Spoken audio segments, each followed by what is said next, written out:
అనకాపల్లి జిల్లాలో అవినీతి నిరోధక శాఖ అధికారుల వేటలో వీఆర్ఓ చిక్కాడు. రైతు భూమి మ్యూటేషన్ కోసం 3 లక్షల రూపాయలు డిమాండ్ చేసిన వీఆర్ఓ అడ్వాన్స్ గా ₹1,50,000 తీసుకుంటూ రెడ్ హ్యాండెడ్ గా పట్టుబడ్డాడు. ఇక వివరాల్లోకి వెళ్తే అవినీతి నిరోధక శాఖ వలలో వీఆర్ఓ ₹1,50,000 లంచం తీసుకుంటూ రెడ్ హ్యాండెడ్ గా పట్టివేత. అనకాపల్లి జిల్లాలో అవినీతి నిరోధక శాఖ అధికారుల వేటలో వీఆర్ఓ చిక్కాడు. రైతు భూమి మ్యూటేషన్ కోసం 3 లక్షల రూపాయలు డిమాండ్ చేసిన వీఆర్ఓ అడ్వాన్స్ గా ₹1,50,000 తీసుకుంటూ రెడ్ హ్యాండెడ్ గా పట్టుబడ్డాడు. వివరాల్లోకి వెళితే అనకాపల్లి జిల్లా బుచ్చయ్యపేట మండలం పి భీమవరం గ్రామానికి చెందిన వీఆర్ఓ పోతల శంకర్రావు ఒక రైతుకు చెందిన 3 ఎకరాల భూమి రీసర్వేలో వేరొకరి పేరుతో నమోదైందని సరిచేయడానికి 3 లక్షల రూపాయలు కావాలని డిమాండ్ చేశాడు.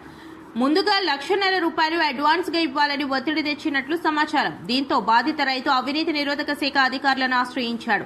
అధికారులు ప్రణాళిక ప్రకారం ఈ రోజు పి భీమవరం సచివాలయం వద్ద రైతు డబ్బులు అందజేస్తుండగా వీఆర్ఓ శంకర్రావును రెడ్ హ్యాండెడ్ గా పట్టుకున్నారు. ఈ దాడిలో డీఎస్పీలు హర్షిత, రమణమూర్తి మరియు సిబ్బంది పాల్గొన్నారు. వీఆర్ఓ వద్ద నుండి ₹1,50,000 స్వాధీనం చేసుకుని కేసు నమోదు చేసినట్లు అధికారులు తెలిపారు. ఈ ఘటనతో స్థానికంగా కలకలం రేగింది. భూ సంబంధిత వ్యవహారాల్లో అవినీతిపై అధికారులు మరింత నిఘా పెంచనున్నట్లు వెల్లడించారు. మన యాంటీ కరప్షన్ బ్యూరో తరఫున హర్షిత నిన్నే డిఎస్పీని, తర్వాత రమణమూర్తి డిఎస్పీ గారు ఈరోజు ఒక ట్రాప్ జరిగింది. పి భీమవరం అన్న సచివాలయంలో పనిచేస్తున్నటువంటి ఒక వీఆర్ఓ, ఈ బుచ్చయ్యపేట మండల్కి చెందిన వీఆర్ఓ అండి. ఆయన పి భీమవరంకి సంబంధించిన సచివాలయంలో ఉన్న ఒక ల్యాండ్ ఓనర్ దగ్గర నుంచి ఆ ల్యాండ్ని మ్యూటేషన్ చేసి దానిలో ల్యాండ్ పార్సల్ మ్యాప్ ఎల్పిఎంకి గాను అతని ఒక 2.5 ఏకర్స్కి గాను ₹1,50,000 డబ్బులు ఇస్తే పని అవుతుంది అని చెప్పి డిమాండ్ చేశారు. సో ఈరోజు అది మాకు రెడ్ హ్యాండెడ్గా ఏసీబీ వారు వచ్చి పట్టుకున్నామండి. Thank you very much.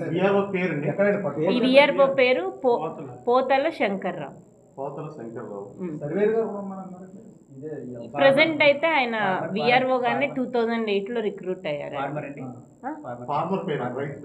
అది కొంచెం కాన్ఫిడెన్షియల్ అండి, ఎందుకంటే కంప్లైంట్ ఇచ్చిన వాళ్ళ డీటెయిల్స్ బయటకు పెడితే వాళ్ళకి ప్రాబ్లం అవ్వచ్చు కదా ఫ్యూచర్. ఏమండి ₹1,50,000.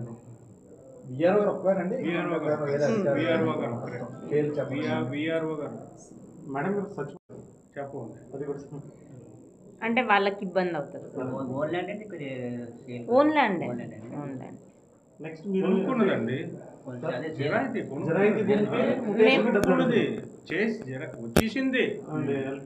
వచ్చేసింది, ఆయనకి అన్ని వచ్చేసింది. మళ్ళీ రీసర్వే అని పెట్టారు కదా, అందులో మళ్ళీ పాతోడ పేరు మీదకి ఎక్కించాడు మహానుభావుడు. ఇదేంట్రా బాబు, నేను కొనుక్కున్నాను, నాకు వచ్చితే పాస్బుక్ కూడా వచ్చింది కదా, మళ్ళీ నాకు నాకు ఎవడైతే అమ్మాడో ఆడిదే చూపిస్తుంది ఎల్పిఎంలోనే అంటే, ఆహా అలాగా, మరి అది అలాగే జరిగిందో మరి చూద్దాం, మళ్ళీ ₹1,50,000 అంటాడు. అర్థమైందా మీకు? ఇది అన్యాయం కదా.